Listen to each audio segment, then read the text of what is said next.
Kan Pak Herman Heron. Siap-siap Pak Mufti Anam.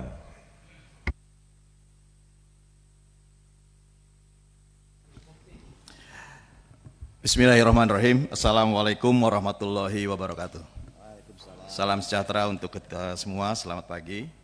Om Swastiastu, Namo Buddhaya, salam kebajikan. Yang saya hormati, saya banggakan pimpinan rapat, pimpinan komisi, Mas Adi. Ini adalah pertama kali rapat, tentu mohon waktu sedikit nanti. Pak Nurdin Halid, welcome kembali sebetulnya. Dan seluruh anggota Komisi 6 yang saya hormati, Saudara Menteri BUMN, para Wakil Menteri dan seluruh jajarannya yang hadir pada rapat hari ini. Pertama tentu karena saya mengikuti perjalanan 5 tahun ke belakang, dalam rapat awal ini saya memberikan apresiasi kepada Pak Erick Thohir yang dalam pandangan saya dan penilaian saya tentu juga sukses di dalam transformasi BUMN.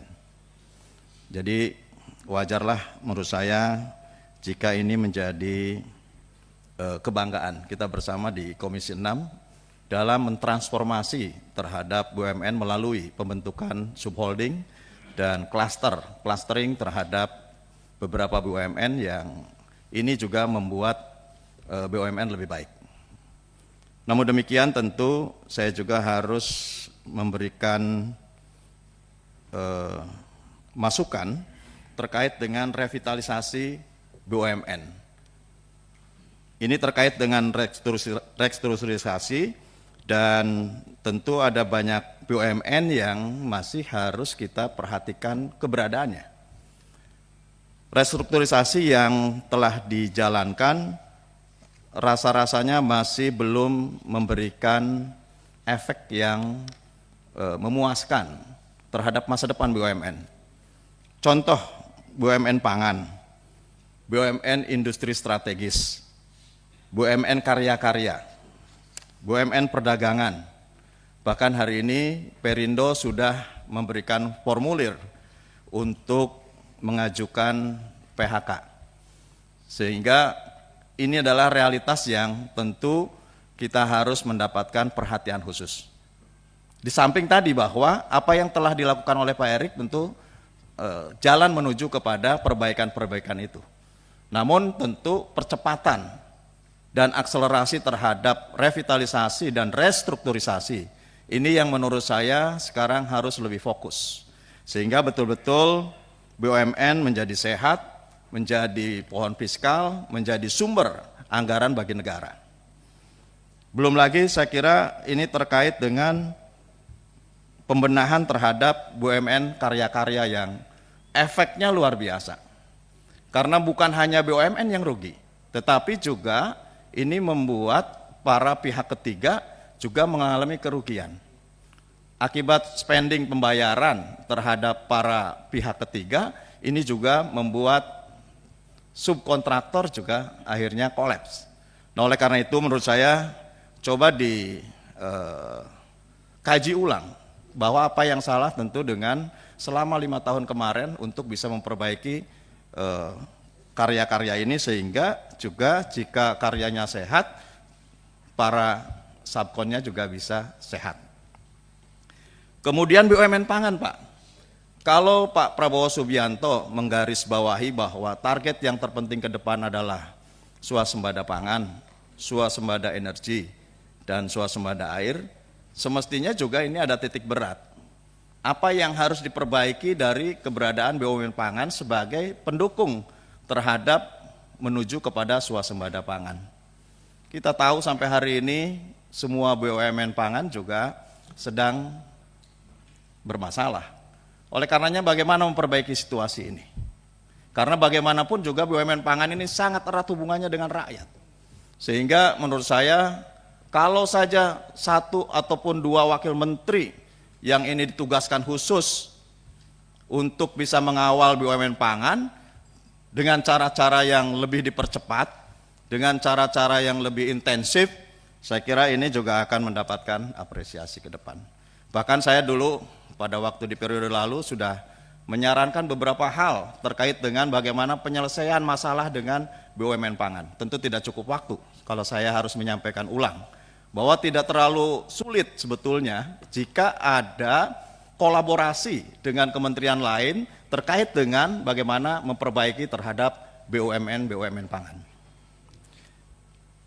Yang ketiga, catatan saya, karena bagaimanapun apa yang disampaikan oleh Pak Erik hari ini sangat baik, sangat bagus, konseptual tentu bisa diterima secara logik, namun kehadiran Badan Pengelola Investasi Daya Anagata Nusantara atau Danantara ini juga harus dikolaborasikan.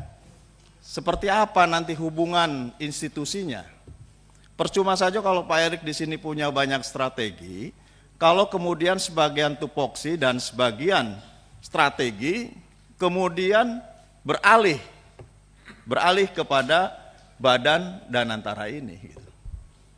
Nah, oleh karena itu, untuk sinkronisasi menurut saya, kita 5 tahun dengan Pak Adi juga, Pak Adi ya masih ingat, kita menggagas sebetulnya revisi Undang-Undang BUMN. Sudah jadi, sudah bagus, konsep dalam revisi Undang-Undang BUMN itu sudah bagus, termasuk pembentukan Badan Pengelola BUMN. Yang menurut saya juga mungkin saja perwujudannya adalah Danantara ini gitu.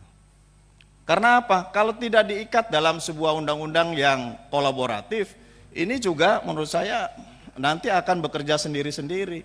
Jangan sampai kemudian ada pemilahan. Kementerian BUMN hanya menangani urusan penyertaan modal negara dan urusan penugasan misalkan.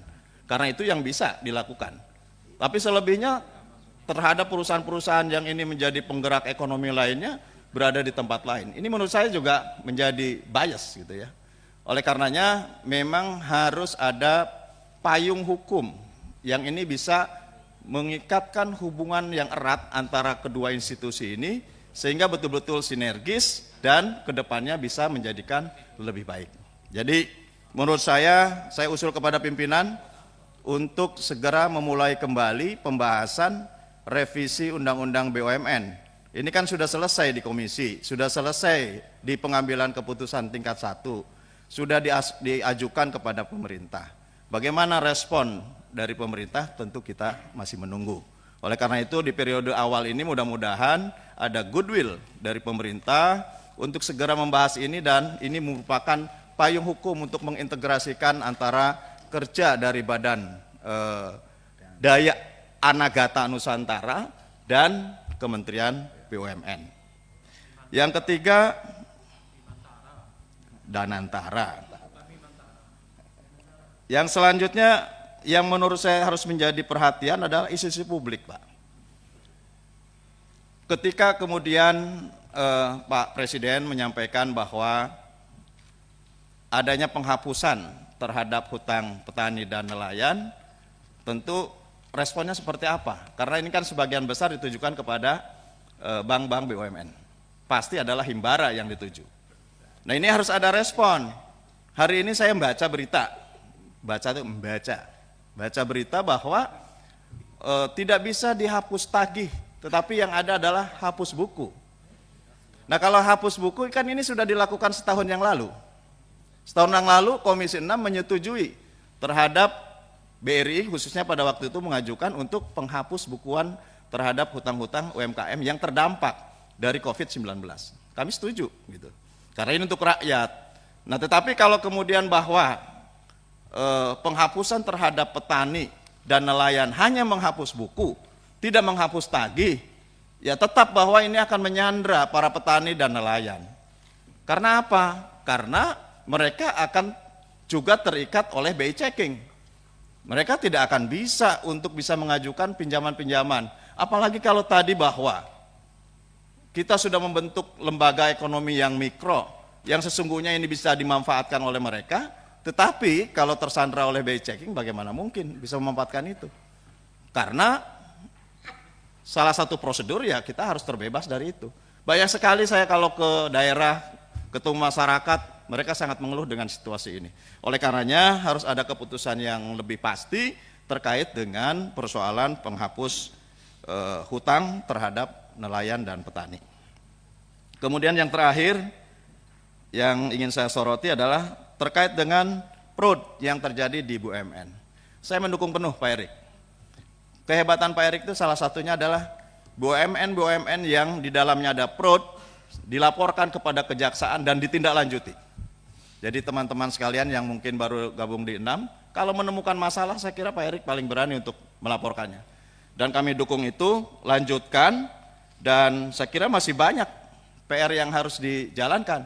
Termasuk bagaimana juga antara kasus di Jiwasraya dan kasus di Asabri, ini dua-duanya berbeda Pak. Jadi jangan sampai kasusnya berbeda, hukumannya sama gitu. Sehingga kemudian mereka hanya dihukum atas kesalahan di Jiwasraya, selesai di Asabri. Menurut saya tidak bisa.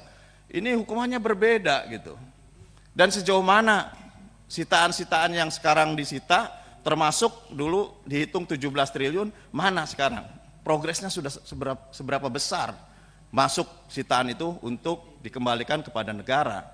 Nah ini menurut saya juga harus diangkat kembali menjadi isu yang mendasar oleh Pak Erik, sehingga betul-betul apa yang dilakukan langkah oleh Kementerian BUMN sebelumnya yang terus untuk bisa